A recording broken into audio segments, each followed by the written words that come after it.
শুরু হয়েছে সনাতন ধর্মাবলম্বীদের অন্যতম ধর্মীয় উৎসব সরস্বতী পূজা। বগুড়া, সাতক্ষীরা এবং ভোলার আয়োজন জানাতে সরাসরি যুক্ত হচ্ছেন সহকর্মী সঞ্জু রায়, শরীফুল্লাহ, কায়সার সুমন আহ, এবং সহকর্মী। প্রথমেই যাচ্ছি বগুড়ায়। সঞ্জু, পূজা মণ্ডপে ভক্তদের আনাগোনা কেমন দেখছেন এবং সেখানকার সার্বিক পরিস্থিতি কি আমাদেরকে জানাবেন?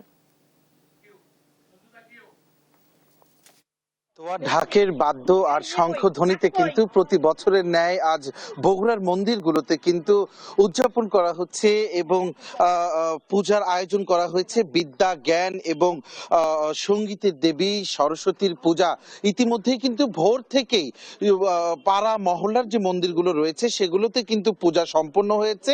আমি বর্তমানে দাঁড়িয়ে আছি শহীদ জিয়াউর রহমান মেডিকেল কলেজে। এখানে কিন্তু সনাতন ধর্মাবলম্বী যে মেডিকেলের শিক্ষার্থীরা রয়েছে, শিক্ষকরা রয়েছে, তারা কিন্তু প্রতি বছর অত্যন্ত জাঁকজমকভাবে দেবী সরস্বতীর পূজার আয়োজন করে। আর অল্প কিছুক্ষণের মধ্যেও এখানেও কিন্তু অঞ্জলি অনুষ্ঠিত হবে, যার শেষ মুহূর্তের যে আয়োজন তা কিন্তু করছেন পুরোহিত সহ শিক্ষার্থী এবং শিক্ষক বৃন্দরা। আমরা ইতিমধ্যেই খোঁজ নিয়েছি বগুড়া জেলার অন্যান্য মন্দিরগুলোতেও, অধিকাংশ মন্দিরগুলোতেই সকাল 7টার পর থেকে একে একে কিন্তু পূজার্চনা শুরু হয়েছে।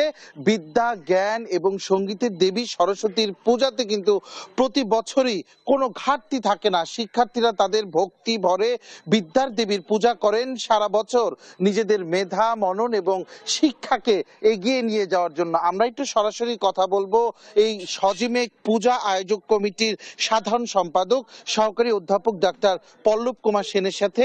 প্রতি বছর তো আপনারা দারুণ আয়োজন করেন, এই বছর কি কি ব্যতিক্রম আয়োজন রেখেছেন আর অঞ্জলি কখন শুরু হবে?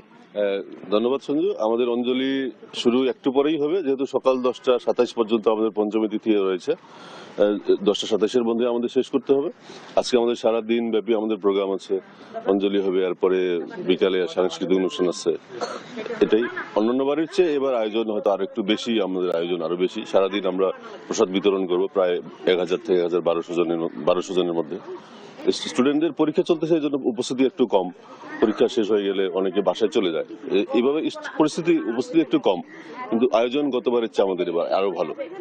ধন্যবাদ আপনাকে। তো আপনি শুনছিলেন আসলে সরস্বতী পূজা সাধারণ শিক্ষার্থীদের কাছে, সনাতন ধর্মাবলম্বী যারা রয়েছেন তাদের কাছে কিন্তু একটি অনুভূতি এবং আবেগের জায়গা। সারা বছর এই দিনটির জন্য এবং দেবীর চরণে পুষ্পাঞ্জলি দেওয়ার অপেক্ষায় কিন্তু থাকেন সাধারণ শিক্ষার্থীরা। বগুড়া থেকে সরস্বতী পূজা নিয়ে আমার কাছে এটি ছিল সর্বশেষ। পূজার আরো খবর জানবো আমরা সরাসরি চলে যাচ্ছি সাতক্ষীরায়, সেখানে রয়েছে আমাদের সহকর্মী শরীফুল্লাহ, কায়সার সুমন।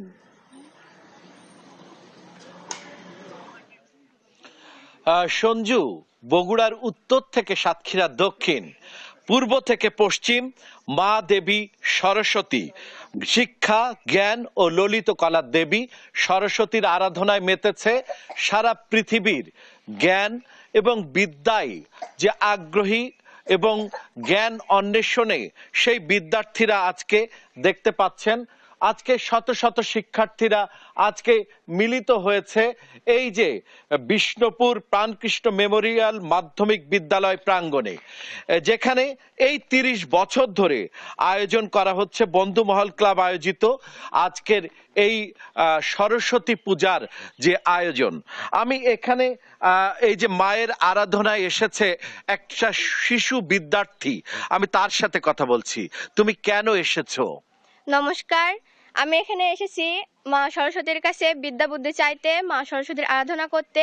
যেহেতু আমরা একজন শিক্ষার্থী, সেহেতু আমাদের পথে ভবিষ্যৎ এগিয়ে যাওয়ার জন্য আমাদের বিদ্যা বুদ্ধির প্রয়োজন, সেহেতু আমরা মায়ের কাছে এসেছি মায়ের আরাধনা করার জন্য এবং বিদ্যা বুদ্ধি পাওয়ার জন্য। হ্যাঁ, যেমনটি শুনছিলাম, মাঘের এই শুক্লাপক্ষে এই তিথিতে যে সরস্বতী পূজার যে আয়োজন করা হয়েছে, এখানে কিন্তু সকল ভক্তরা এবং বিদ্যার্থীরা এসেছে। আমি আয়োজকদের সাথে একটু কথা বলবার চেষ্টা করছি। এই যে আয়োজন 30 বছর ধরে, এর আগে করোনা গিয়েছে, বিভিন্ন সংকটকে পেরিয়েও আপনারা যে আড়ম্বরে করছেন, এই মানুষের উপস্থিতি কিভাবে? আমাদের 30তম বছরে আমরা পদার্পণ করছি বন্ধুমহল ক্লাবের আয়োজনে। আমাদের সরস্বতী পূজা প্রতি বছর মাঘ মাসের শুক্লাপক্ষে পঞ্চমী তিথিতে আমাদের এই পূজাটা অনুষ্ঠিত হয়ে থাকে। আমরা হাঁটি হাঁটি পাপা করে 30 বছরে পদার্পণ করছি। অনেক বাধা বিপত্তি সকল প্রতিকূলতা উপেক্ষা করেও আমরা এই অনুষ্ঠানকে বাঁচিয়ে রাখার এবং মায়ের আরাধনা করার চেষ্টা চালিয়ে যাই। তারই ধারাবাহিকতায় আমরা বিষ্ণুপুর বন্ধুমহল ক্লাব এবারও একই রূপে পঞ্চমী মেলা এবং মায়ের পূজার আয়োজন করেছি। আমাদের ভুল ত্রুটি হতে পারে, আমরা দর্শনার্থীদের কাছে সকলের কাছে আমাদের এর কলেবর যাতে আগামীতে আমরা আরো সুন্দর আরো ভালো পরিসরে করতে পারি, সকলের কাছে সেই আশীর্বাদ প্রার্থনা করি। হ্যাঁ, যেমনটি শুনছিলাম তোয়া, যে আজকে সারা দেশেই এভাবে আয়োজন করা হচ্ছে এই মাঠে বিষ্ণুপুর এই প্রাণকৃষ্ণ মেমোরিয়াল এই যে মাঠে, এখানে কিন্তু দুটি ক্লাব পাশাপাশি, এটি 30 বছরের, পাশে প্রান্তিক সংঘ সেটি 22 বছর ধরে উদযাপন করে আসছে, মা সরস্বতীর আরাধনা করে আসছে। এটি কিন্তু আজকে সারা সাতক্ষীরার উপকূল থেকে উপকূলে সর্বত্র এভাবে মায়ের আরাধনা করে চলেছে। সবার আগ্রহ যে জ্ঞানের শীর্ষে, বিদ্যার শীর্ষে যাতে এই প্রজন্মে থেকে প্রজন্মের শিশুরা এবং বিদ্যার্থীরা পৌঁছতে পারে। আমরা এখন দর্শক, আমরা এখন সাতক্ষীরার এই উপকূল থেকে চলে যাচ্ছি আরেক উপকূলে, ভোলাতে। ছোটন, আপনার কাছে আমরা জানতে চাইছি যে সেখানে কিভাবে কত সুন্দরভাবে আয়োজন করা হয়েছে। আপনার কাছে গতকাল থেকে তো আয়োজন চলছে, আপনি জানান আমাদেরকে সরস্বতী পূজার বিস্তারিত।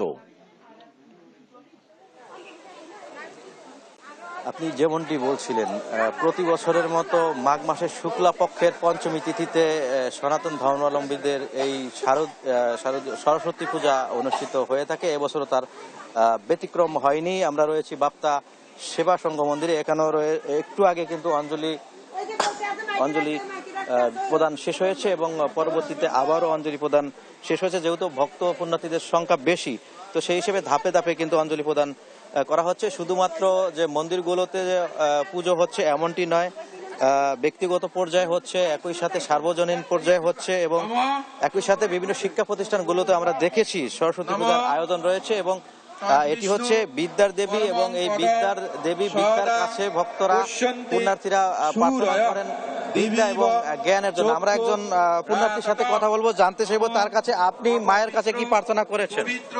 যেহেতু মা সরস্বতী জ্ঞান বিদ্যা বুদ্ধি দেবী, তো আমরা মায়ের কাছে প্রার্থনা করছি মা যাতে আমাদের জ্ঞান দান করেন, বুদ্ধি দান করেন, বিদ্যা দান করেন।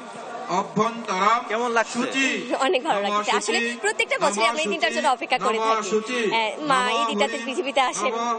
তো তাছাড়া আমাদের যে গাছিয়া কলোনি সেবা সংঘ প্রত্যেকটা এলাকাবাসীর আয়োজনে অনেক সুন্দরভাবে আয়োজিত হয়ে আসছে। ধন্যবাদ।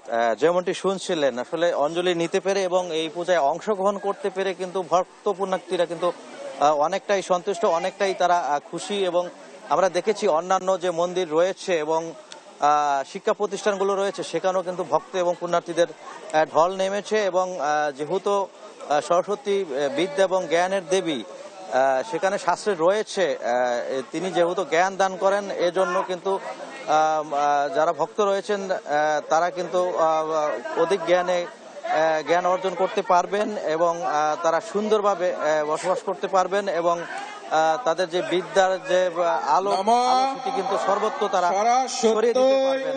তো এ ছিল আমার কাছে ভোলাতে যে নানা আয়োজনে সরস্বতী পূজা চলছে তা নিয়ে সর্বশেষ তথ্য। ফিরে যাচ্ছে স্টুডিওতে তোয়ার কাছে। সনাতন ধর্মাবলম্বীদের অন্যতম ধর্মীয় উৎসব সরস্বতী পূজার আয়োজন সম্বন্ধে বগুড়ার সাতক্ষীরা এবং ভোলা থেকে জানাচ্ছিলেন বিস্তারিত আমাদের সহকর্মীরা।